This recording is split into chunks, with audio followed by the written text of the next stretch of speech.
अंधेरे से रोशनी तक का सफर, हसद से रहमत तक का इम्तिहान। ये कहानी है हजरत यूसुफ अलैहिस्सलाम की, एक ऐसी जिंदगी जो कुरान ने खुद एहसनुल कसस यानी सबसे बेहतरीन कहानी करार दी। हजरत याकूब अलैहिस्सलाम अपने बेटों में हजरत यूसुफ अलैहिस्सलाम से खास मोहब्बत करते थे।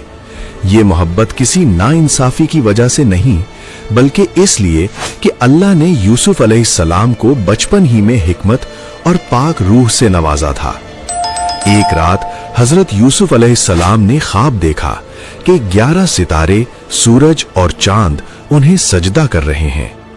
जब उन्होंने ये ख्वाब अपने वालिद हजरत याकूब अलैहिस्सलाम को सुनाया तो उन्होंने समझ लिया कि ये अल्लाह की तरफ से एक अजीम निशानी है।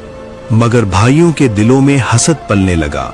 कुरान बताता है कि उन्होंने मशवरा किया और आखिरकार हजरत यूसुफ अलैहिस्सलाम को धोखे से जंगल ले गए।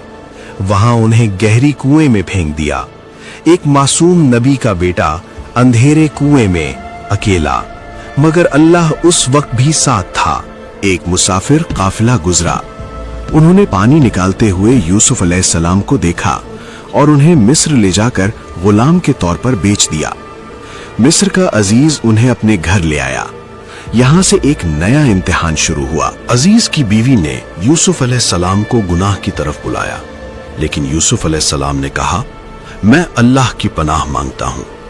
सच जाहिर होने के बावजूद यूसुफ अलैहिस्सलाम को नाइंसाफी से कैद कर दिया गया। कैद खाना भी उनके लिए दावत तौहीद बन गया। वहां उन्होंने कैदी लोगों को अल्लाह की तरफ बुलाया और ख्वाबों की ताबीर बताई।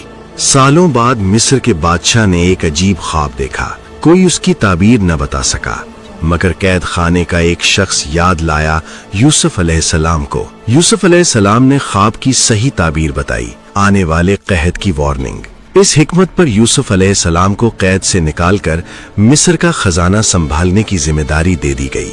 कहद के दौरान वही भाई मिस्र आए जो कभी यूसुफ अलैहिस्सलाम को कुएं में छोड़ आए थे।